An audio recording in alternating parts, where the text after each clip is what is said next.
Ayan mga guys, oh, ang gandang paaralan at ang aliwalas, malinis at talaga namang maganda mga guys for today's video. Ayan oh. Wow, wow, wow, wow. Ito po ang Unay Elementary School.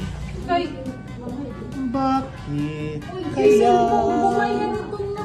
ang buhay ng tao mayroong May ape sa mundo. may api sa mundo? May sisang kanta. Kapalaran hanapin sa dili. Itong inyong Chadele. Kumusta mga ginugilo sa mga tagapakinig?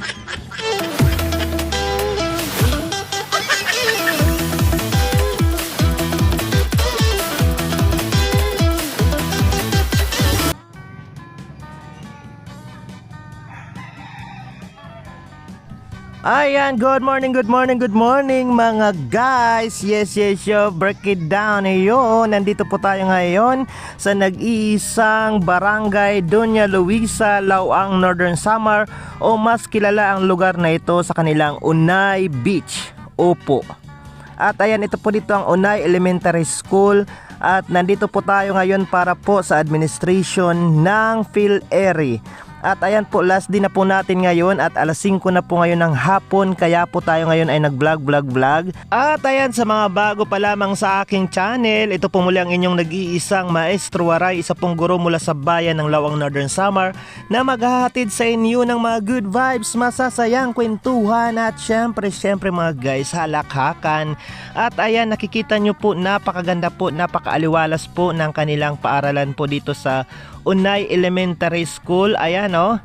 Guys, dangan nga lang hindi tayo nagkaroon ng pagkakataon na silipin yung Unay Beach dahil busy tayo dito sa mga pinaggagawa natin sa ating mga gagawin dito sa kanilang school. Dahil nga po, isa po tayo sa mga naatasang mag-administer ng Project Star ng PhilErie dito po sa kanilang school. At ayan, mega love shoutout po sa bumubuo ng Unay Elementary School, sa mababait po mga teacher, shoutout po. Syempre mga guys, sa kanilang school head na mabait po, si Ma'am Adreline po, si shoutout. Opo, ayan po siya, shoutout sa iyo ma'am, at siya ay may pinapanginano, kaya tayo ay lumahos lang sa kanya. Siyempre wag tayong mag-istorbo sa kanya dahil kahit po tapos na po ang office hours, siyempre wag tayong magpapasuhay sa kanya, lalo na naghanda sila dito mga guys ng pang-snack sa atin. Ako, baka hindi tayo nito papabahugin, kaya ayun, nilawsan ko lang si ma'am.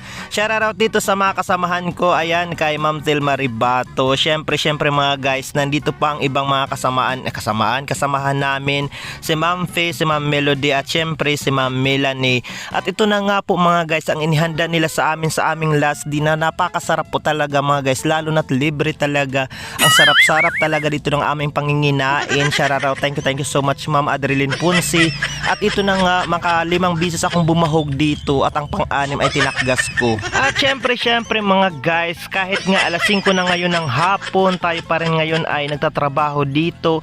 At tingnan nyo naman ang haggard versus natin for today's video. Pero syempre kahit magkagayon ay talagang masaya pa rin tayo dahil mga guys, sino ba naman ang hindi sasaya kapag ganyang pina-snack ka na? Opo, magrereklamo ka pa ba o magpapasalamat ka na lang at mananalangin ka na lang ng kabutihan sa iyong mga puso?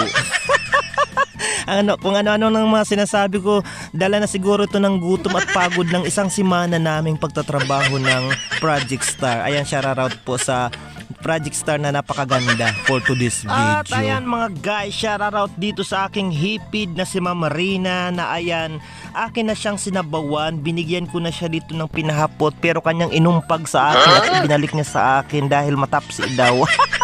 Hindi naman guys, pero binalik niya dahil ayaw niya ng maasyiti di alcampurado.